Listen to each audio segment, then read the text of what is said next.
Being based in Anglesey for our first summer of free living, we decided that it would be rude not to take the 12-mile trip over the Irish Sea to Ireland. Having already explored Donegal and Dingle by sea kayak a few years back, we were keen to jump on our motorbikes and explore more of this beautiful country. We hopped on the ferry, took the fast roads from Dublin to the west coast, with the plan of navigating the southern coastline of Ireland, taking in part of the wild Atlantic Way, the incredible Ring of Kerry, and other sights to be had along the way, before taking the ferry back from Rosslare to Fishguard and up the Welsh coast to home.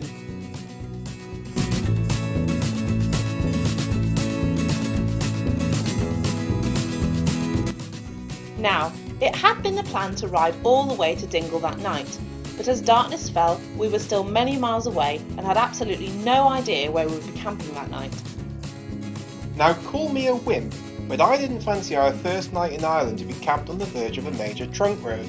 So I did what any gallant gentleman would do and booked an Airbnb. There were some upsides to this unintended diversion, however.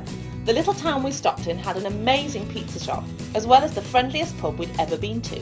You'll have to visit it for yourselves to see inside though, as we were having too great a time drinking and chatting with the locals to do any filming.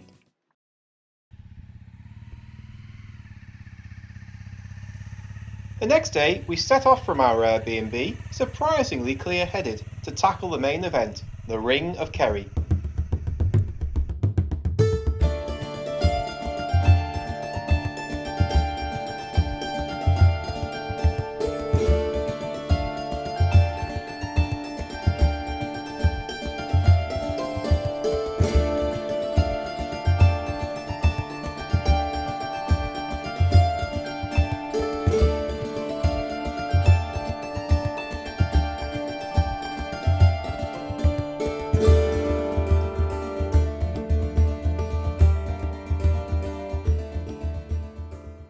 Now, here's an advert for motorcycling if there ever were one. Roadworks on the bridge were causing absolute chaos to the traffic in the town on the other side of the river. Hundreds of cars were not able to go anywhere and could barely turn around if they wanted to. Despite not being caught up in it ourselves, seeing queues like this makes you feel pretty smug about being on a motorcycle that can filter.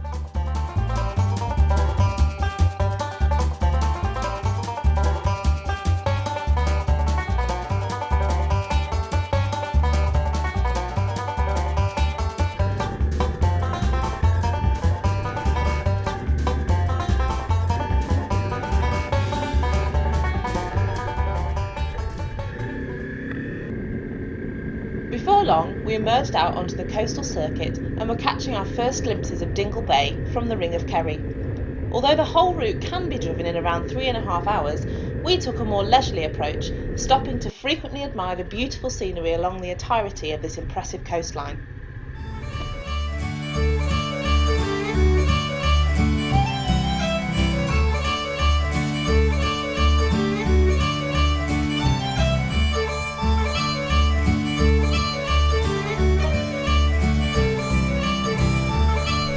Despite the beers of last night catching up on me, we continued on the ring, enjoying all of the stunning Irish scenery.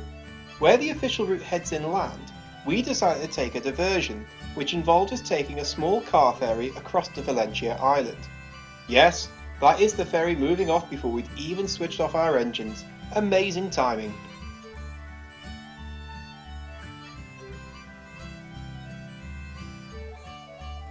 A short while later, we were on Valentia Island, where we decided to take a break, have some lunch and, most importantly, a snooze.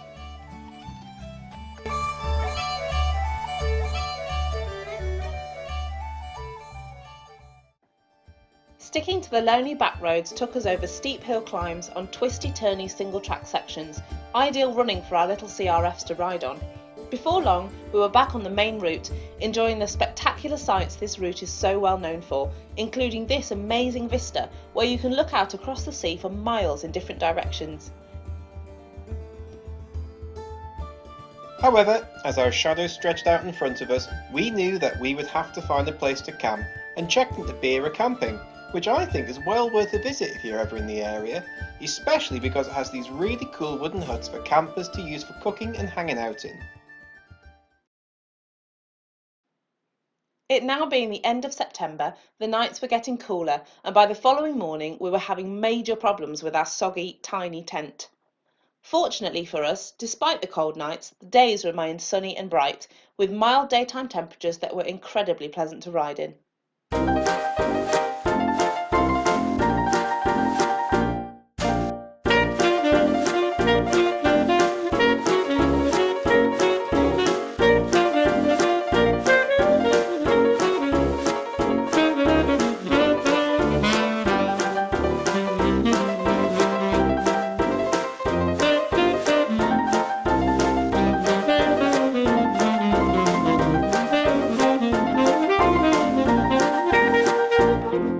Hitting the roads again, we set off the Lamb's Head Peninsula, which is arguably just as beautiful as the Ring of Kerry in many ways. We rode along beautifully surfaced but largely traffic-free roads that wound their way through many small towns and villages.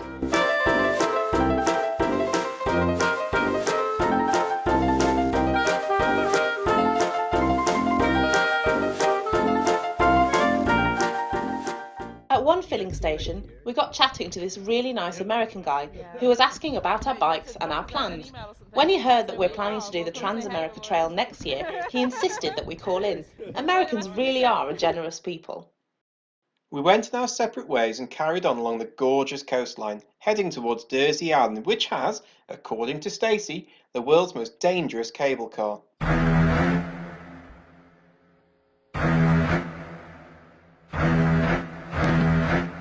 I have no way of quantifying whether my paranoia is founded or not, but would you trust your life to a garden shed hung from a cable?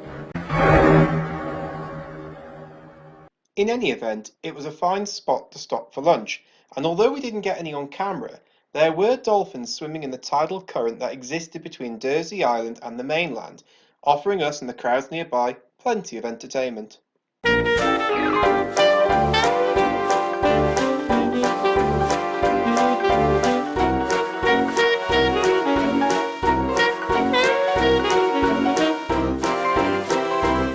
From Dursey Island, the roads to Schull and our campsite for the night were wide and fast, with frequent spectacular openings in the surroundings that gave glimpses out to the vast expanse of the Atlantic Ocean.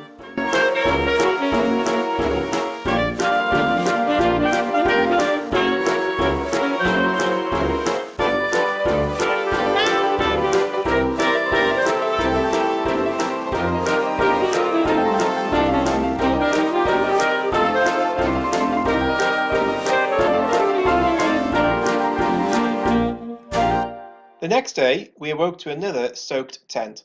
It was on this morning that Stacey remembered that her alpine tent had actually been designed to only accommodate 1.5 people. This meant that at night, one of us was always pressing on the fly sheet, causing the overnight dewfall to wick through the layers, making our sleeping bags rather wet. The campsite was actually rather cool though, as it was set up in a homeowner's garden. Despite slightly questionable facilities, the campsite was fine overall and was incredibly close to the town and the seafront, which was handy. Following our preference of seeking out twisty, little, out-of-the-way back roads, we continued along the coast, minding the odd van parked on the hedge as we went.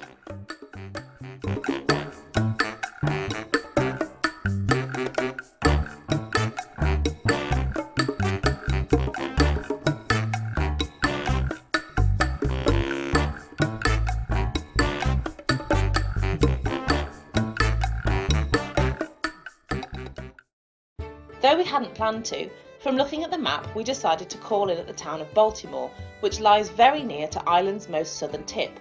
We'd heard there was an impressive stone beacon at the harbour entrance, so we decided to stop, leave our bikes in the car park and wander up to take a look.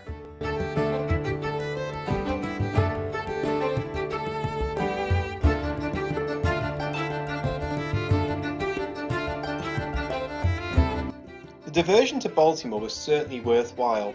Whilst the beacon was pretty cool on its own, the views from the top were even better.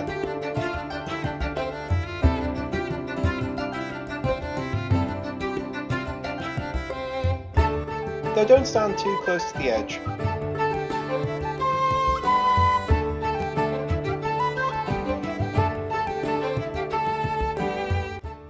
We drove on, now heading east along Ireland's southern coast, but when we happened upon this beautiful bay, we couldn't resist the chance to enjoy it for our lunch stop. We also thought that we'd seize the opportunity to dry the tent out, which was now even wetter due to it having been rolled up earlier in the day. We couldn't have been more appreciative of the mild and dry autumnal days that warmed our bodies and painted the whole land in golden yellow sunshine throughout the trip. As the sausages sizzled in the pan and the tent aired, we relaxed to soak in our surroundings, talking to the locals who meandered by at a pace only known to this part of the world. From this point on, we knew that we were on the homeward stretch, and that, with every mile ridden from here on in, would lead us away from this mini adventure and bring us closer to home.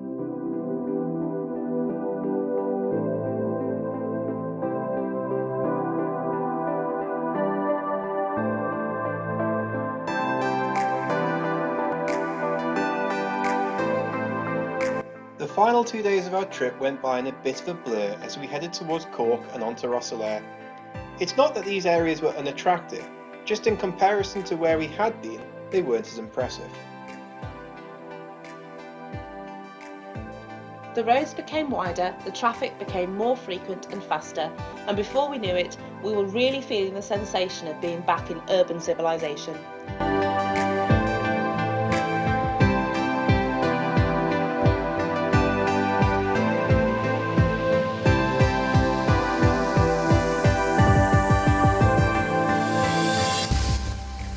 Boarding the ferry that night reminded me of a saying a chef told me many years ago, which was, always leave them wanting more, which is exactly how Ireland has left us feeling.